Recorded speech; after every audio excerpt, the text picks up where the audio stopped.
নমস্কাৰ বন্ধু বান্ধৱীসকল পুনৰবাৰ সকলোকে স্বাগতম জনাইছো আমাৰ জব এডুকেশ্যন ইউটিউব চেনেল জ্ঞানপুৰলৈ বন্ধু বান্ধৱীসকল পুনৰ আজি আপোনালোকৰ বাবে এই ভিডিঅ'টিত নতুনকৈ মুকলি হোৱা কিছুমান চৰকাৰী চাকৰি খবৰ আপোনালোকৰ বাবে লৈ আনিছো য'ত আপোনালোকৰ বাবে মুকলি হৈছে পুনৰ চতুৰ্থ বৰ্গৰ চাকৰি হয় বন্ধু বান্ধৱীসকল আপোনালোকৰ বাবে পুনৰ মুকলি হৈছে 4th গ্ৰেডৰ কিছু পোষ্ট যিখিনি পোষ্টৰ কাৰণে আপোনালোকৰ কোনো ধৰণৰ এক্সাম নহয় আৰু এপ্লাই কৰোঁতে আপোনালোকে কোনো ধৰণৰ ইয়াতে ফিজ দিব নালাগে মাথো আপোনালোকে 8 পাস হলে এপ্লাই কৰিব পাৰিব আৰু বয়সটো মিনিমাম 18 বছৰ হলে আবেদন কৰিব পাৰিব গতিকে কোৰ পৰা আপোনালোকৰ এই পদবিলাক মুকলি হৈছে যাৰ বাবে এখন আপোনালোকৰ নটিচ জাৰি কৰিছে আৰু নটিচখন আপোনালোকে চালে মানে গম পাব আৰু কেনে ধৰণৰ পদবিলাক আছে চতুৰ্থ বৰ্গত আৰু কোন সকলে ভালদৰে আবেদন কৰিব পাৰিব সকলোক জানিবৰ কাৰণে ভিডিঅটো সকলোকে চাই থাকিব আৰু আপোনালোকৰ বন্ধু বান্ধৱীলৈ ভিডিঅ যিমান পাৰে শ্বেয়াৰ কৰিব যাতে সকলোৱে আজি এই ভিডিঅটো লাভ কৰে গতিকে বন্ধু বান্ধৱীসকলে যদি আমাৰ চেনেলটো প্ৰথম ভিজিট কৰিছে তেন্তে চেনেলটো সাবস্ক্ৰাইব কৰি ল'ব বুলি আমি আশা কৰিছো লগতে ভিডিঅটো লাইক কৰিব সো বন্ধু বান্ধৱীসকল ভিডিঅটো পলম নকৰি বলক আজি ভিডিঅটোৰ ফালে আগবাঢ়ো সো বন্ধু বান্ধৱীসকল আপোনালোকৰ বাবে মুকলি হোৱা চতুৰ্থ বৰ্গৰ যিখিনি পোষ্ট সেই পোষ্টত আপোনালোকৰ কম সংখ্যকভাৱে মাত্ৰ 5টা পোষ্ট মুকলি হৈছে যিখিনি পোষ্টৰ নাম হৈছে এটেষ্ট পিয়ন অৰ্থাৎ পিয়নৰ পোষ্ট মুকলি হৈছে ইয়াতে আপোনালোকৰ কেটেগৰি ওয়াইজ যদি আমি ভেকেন্সি চাবলৈ যাওঁ তেন্তে আনৰিজাৰ্ভৰ 3টা পোষ্ট আছে আৰু ওবিসি খিনিৰ কাৰণে 2টা পোষ্ট মুকলি কৰিছে সৰ্বমুঠ আপোনালোকৰ কাৰণে 5টা পোষ্ট মুকলি কৰিছে আৰু বহুতো বন্ধুৱে কমেন্ট কৰিব যে এই 5টা পোষ্টক লৈ ভিডিঅ বনাইছে গতিকে এনে ধৰণৰ কিছুমান পোষ্টতে আমি জব বিলাক লাভ কৰিব পাৰি গতিকে এই পোষ্টৰ যিটা পোষ্ট মুকলি হৈছে এইখিনি আপোনালোকে ভালকৈ চাব কেনেদৰে আপোনালোকে আবেদন কৰিব লাগিব ইয়াতে আপোনালোকৰ এটেষ্ট পিয়নৰ 5টা পোষ্ট ইউআৰ কাৰণে 3টা ওবিসি কাৰণে 2টা আৰু দৰমহাটো আপোনালোকৰ থাকিব প্ৰতি মাহে 12000 টকাৰ পৰা 52000 টকালৈকে আৰু গেট পে থাকিব 3900 টকাকৈ গতিকে এনেদৰে আপোনালোকে চাব ইয়াতে আপোনালোকৰ পোষ্ট বিলাক আছে এই পোষ্টবিলাকৰ কাৰণে আপোনালোকে এজন ইণ্ডিয়ান সিটিজেন হ'ব লাগিব যেটো আৰ্টিকল 5 to 8 ৰ আন্ডাৰত থাকিব লাগিব আৰু এজ লিমিটটো আপোনালোক কৈছো যে মিনিমাম আপোনালোকৰ বয়সটো 18 বছৰ হ'ব লাগিব আৰু মেক্সিমাম বয়সটো আপোনালোকৰ 40 বছৰ নৱেম্বৰ মাহৰ 1 2024 ত আপোনালোকৰ মেক্সিমাম 40 বছৰ ইয়াতে হ'ব লাগিব তাৰ পিছতে আসাম হিচাপে আপোনালোকে এমপ্লয়মেন্ট এক্সচেঞ্জ ৰেজিষ্ট্ৰেচনত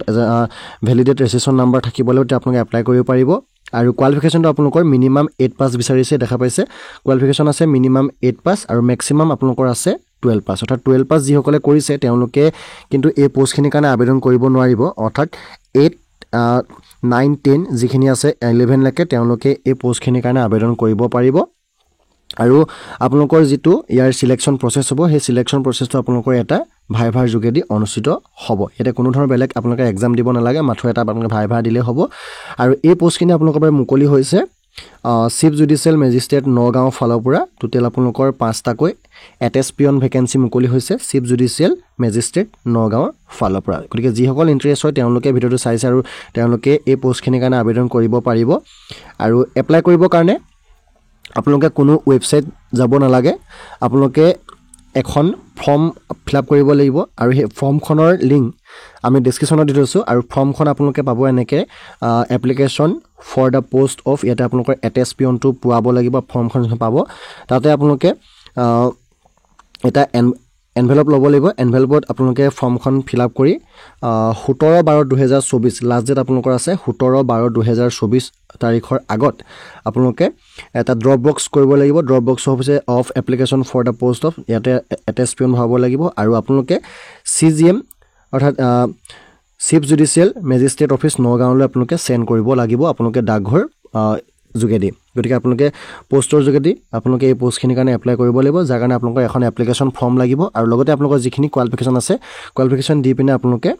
পঠাব লাগিব chief judicial magistrate Nagaon Assam গতিকে ইয়ালে পঠালে আপোনালোকে পাব আৰু তাৰ পাছতে আপোনালোকৰ বাবে হয়তো কল আহিব বা মেছেজ আহিব তেতিয়া আপোনালোকে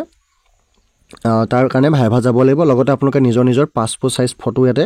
আপোনালোকে দিব লগতে সাইন আপোনালোকে পঠাব